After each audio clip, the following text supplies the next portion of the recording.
Hi everyone, how are you? Milady and Hello. Iris here again.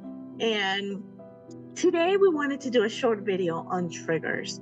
And I think triggers, and I'm feeling triggered and you're triggering me, became very buzzwords nowadays.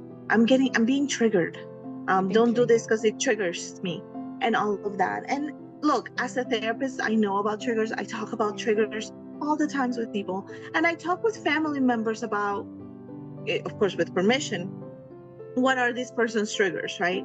But part of knowing your triggers is also knowing that you placed the triggers, right? And We decide. not purposefully, right? We know that sometimes triggers can come from trauma. Triggers can come from when we were little. Triggers can come from the way we were raised, from something we saw, from many different things triggers can come from, Yeah, right? trigger. You can fill in the blank. And the trigger is there. But now you have the responsibility to either keep that trigger there or take that trigger away. And the importance of when you have a trigger there and you meet somebody new that doesn't know your triggers, they may step on a trigger because it's a landmine at that point. They don't know. I They don't don't know. know. And I mean, I know Iris, or I've been knowing Iris for a long time, but I may not know all her triggers and she may not know all my triggers. That is So correct. there's a lot of self-knowledge. And as you're going through the process of changing, getting to know yourself, there's a process of learning, if this is my trigger, how do I get rid of this trigger? Right? How do I do it that when somebody steps on that trigger, I to myself can say, they don't know my backstory. I can tell them, hey, I don't like when you do X, Y, or Z. Make sure that you tell them, right? Mostly as during the process of getting better. I don't like when you do X, Y, or Z, and set your boundaries. That's really important. But if it's a trigger, and I had many years ago, I had a client who was triggered by people saying Mr. and his name, Mr. So and so. That word Mr. was really rough for him. And he actually had punched a teacher. It's a long story, but but that's a landmine, right? How many people say Mr. So and so, right? Yeah. And that's really hard. And so that was really hard for him. So it was a matter of understanding that's a trigger that I have. Yes, at the beginning he would say, I don't like when you call me Mr., but how much is that out of respect? How much is that out of many other things, right? So, and then saying, what is bringing it up? And how do I heal myself so this doesn't affect me in such a high emotional reaction where now I want to take a negative behavior? What do you think, Iris, That's about triggers? amazing. Triggers. I can give you, to explain it better, I Mm-hmm. can give you 4 examples that's coming up. My first trigger was always believing that I was doing something wrong. And it came from an aunt that loved me with everything she got. But she used to play this game with me when I was a child. Every morning she would come and startle me with, I got you now. And she would do this until she would see me in tears. She was Oh, playing, but my subconscious didn't know that she was playing. So yeah. I created this thing that every time something went wrong, I felt I did something wrong and I needed to fix it. And that came with me as an adult. Like to this day, still that trigger is in me to the point that something happens. You experienced the trigger with me. One time I was texting you and you were busy, you were not getting back. And then I said, finally, when you responded, I thought you were upset with me because Yeah. immediately my mind took me back to what did I do? What Mm-hmm. did I do wrong that this person is not answering me, or not because of that not answering me, but there's a space of silence that made no sense in my head, right? What did I Yeah. do wrong? That's one of my trigger from when I was a little child. Mm-hmm. Another trigger is the word stupid. I Mm. was told the word stupid. Boston, Massachusetts, pregnant with my second child, pushing a stroller, and the baby daddy tried to get the stroller from me was knowing without responding, I just wanted to have the stroller as a support system. I know his intention was to help me, right? But me thinking the stroller was giving me support. The way he called me stupid at that moment, it created this pain in me that I couldn't hear the word stupid for years. I wouldn't even said it. So for years of hearing the word stupid was a huge trigger in me, like a huge. Another trigger, when I came to this country, there was a glass. That's why I went like this before. I was standing in my mother's kitchen, and there was a glass here, and I went like this, and the glass went down. Till this day, if we go out and you have a glass, I have to remove it. I'm aware that I'm removing it. I'm aware why, but I remove it just in case you go like this and you knock out the glass. And you knock it out. And the last trigger that I wanted to share is when someone lies to me, especially in a relationship. It really causes some type of... My brother, I heard him lie when I was 19 years old. Till this day, I don't believe anything my brother says. Because it put something in me that it changed the way I perceived him. In relationship, lying, it kind of breaks something in me. So how did I overcome that trigger? I stopped having expectation. At least when it comes to relationship with another, I have no expectation. I love you and I see you, and I kind of observe now your behavior. If your behavior is in alignment with your words, if what you said is in alignment with your word, and you become trustworthy and it's in alignment with my value, then, but I don't have no expectation. I'm not sitting down waiting that you're not going to make a mistake, or that you're not going to do something that I don't like. Not necessarily a mistake, but something that I don't like. But it's up to me now to decide what I'm going to accept from you. So that's beautiful. That's how I deal with it, with my triggers. And that's actually one of the best things for getting rid of your triggers, is first analyzing where it's coming from, right? The story behind it, because there's always a story behind a trigger, right?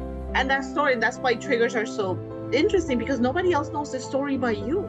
Exactly. Right? And so that's why when somebody steps on a trigger and it's like a landmine, they didn't know that that was a trigger for you. Exactly. Right? And so first is knowing the story behind it, then saying that is my story, that may not be the case for everybody, right? So analyzing it a little bit more, and then not expecting people.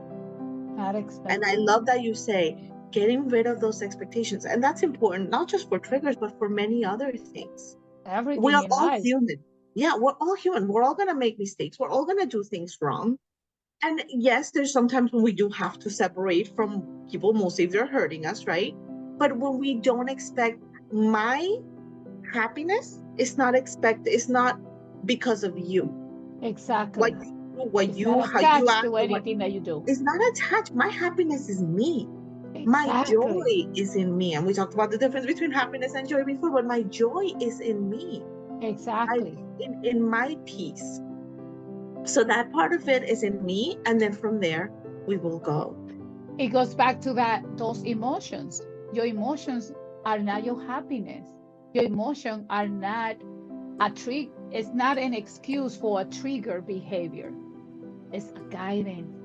It's a guidance. It's to show you where you are, show you where you don't want to be, and to show us what is good and what is not good for us. But it's not an excuse to be triggered by it. I love this. I love it. And then thank you so much for listening. Thank you, Iris. I love talking with you, and I love our conversation. I love talking. I love talking with you. You know this. We can talk all day. Please like and subscribe. Put in the comments, what are you thinking? What are some topics you want us to tackle next? Love you, love you, love you. Have a wonderful day. You too. You too. I love you. I love you. I'm thinking you're talking to me, but we're talking to I'm talking to to everybody. you. I'm talking to you too. I love you. We love you. Oh, you're recording on yourself. I'm like, why does he still say recording when I stopped it, but you're recording on yourself? Oh yeah, I'm not gonna even touch it any longer because I'm confused. So, do we have another topic? That's it. Those were all 5 topics. We did 5? We did 5. High five. Oh my God. We did 5? I've been crossing them off my list. I have my list of topics and I've been crossing them off. I don't think you can see it, but I've been crossing them off. Yeah, I see half of it. Oh my God. Unbelievable. What do you think about today? This is just me purposely so we can continue recording something. No, I honestly loved it. I really loved it. I loved it. I think we are getting comfortable and embodying our new journey, embodying it, that this is something that we do. Yeah, I love that. We are something that we are. We have a mission, and the mission is to heal the world in whichever way God decides to show us how we need to. This is so good. I know. My dream came true. I've been wanting to work with you for years. We worked with each other. What are you talking about? But I know what you mean. I need you to finish that other book as fast as you can, because I so want you to read Dr. Gladys's book, because her mission is to create a community of healing. Right here. Yeah.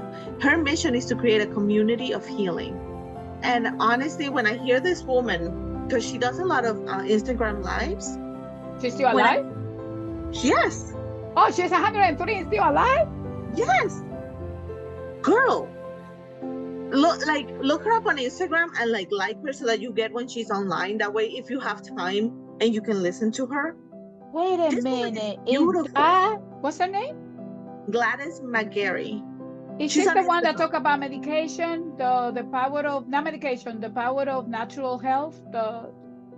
Don't tell me, because I see some video of a lady. Her hair is long. Why she doesn't. Her son's the one that runs the computer stuff, and she just talks, and she's just like, I could just be like this when she's talking.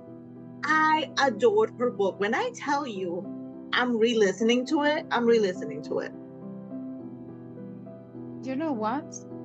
I wonder if she's the one that she was 93 in the video that I saw. She looks like 60 or younger. The only thing I don't like is how small the print is. I'm having a problem with this author writing books that are so small. Tiny. I heard it. So I have it on Audible. I don't read a lot of books. I listen to a lot of books. So what you could do is, if you get it on Audible, listen to it while you read it. Yeah. That's what I did with. So if there's a book that I really, really like, I'll buy the book, like the Off My Dinner book. I bought the book, even though I have it on Audible, because then I'll put it on to listen to it while I have it, and then I can highlight. But I don't do that with all the books. You don't highlight books? Never. One time I tried because Oprah highlight. I'm like, no. Then I use a pencil, because with pencil I can erase it. I'm like, no. I'm a highlighter. No. It's something that jumps out at me, because mostly it takes your virginity away. I'm raping the book.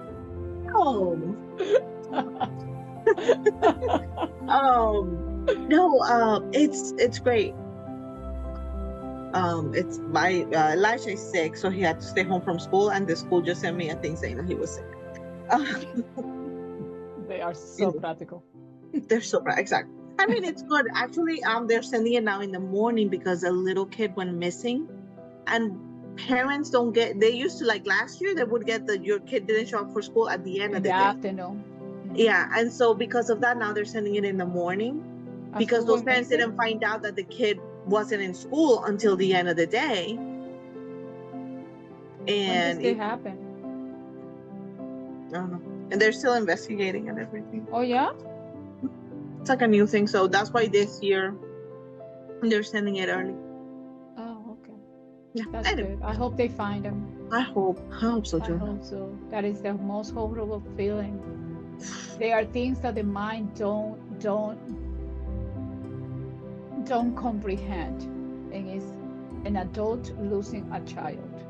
Oh It is yeah. the most natural thing, but to lose one child and you are the parent that's supposed to go before the child is something that It's hard. I think about the humans that are birth dying all the time. Maybe it's my defense mechanism always preparing me for what can happen, so it Promoting doesn't joy. hurt as much. But my grandmother trained me that way. My grandmother always said, anyone can die at any time. You don't know when is your time. So I owe this to my grandmother. Grandmother, I don't know if you were always right, but you were always right. You were always right. I love you. Love you too. You have a good one. Have a good meeting. I know. When are it's we all meeting again? We don't know yet. We don't know yet. We'll text.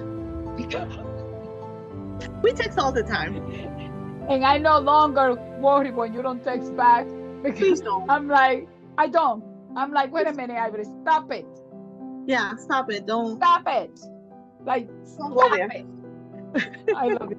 See I you love soon. you too. Have a good. You too, Bye. darling. Bye.